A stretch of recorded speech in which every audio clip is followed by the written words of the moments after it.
iyancedisa ikakhulu abantu abahlala la Isakhamuzi la. Wathi singakhangela lapha abantu babuya bezowatshela bekha amanzi, abanye babekha amanzi behamba laphana bayaqaya lapha inkomo ziyazinatha amanzi lazo. Then amapipe lawa nxa befuna ukuconnecta futhi besiye kanti sebafuna ukwenza ingadi bayakwanisa ukuthi bathelezele futhi ingadi yabo impida yabo. Then sekusiba lula ukuthi abasahambe siyathenga impida khatshana namatamatisi khatshana, into yonke bayosebethola ngaphi khonapha endaweni zabo.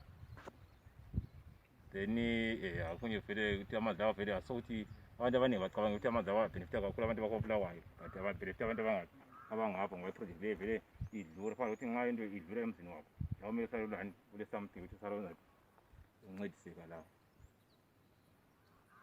Ngibona ngani iproject leyi inhle kakhulu la upresident uMnumzana kwasizama sibithi athi sibe njani Zinwa lawo amanzi adlula khona phana vele athi siyasala sinani silawo futhi amanzi khona phana.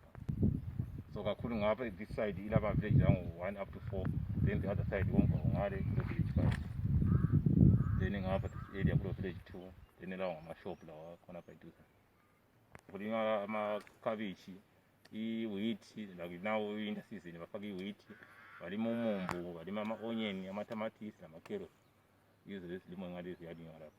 Ngesikhathi sezulu kuyakulinywa lapho umumbu lana, but for i-winter season ngathesi into ngama-vegetables ngathi impida kakhulu yiyo into elinywa la.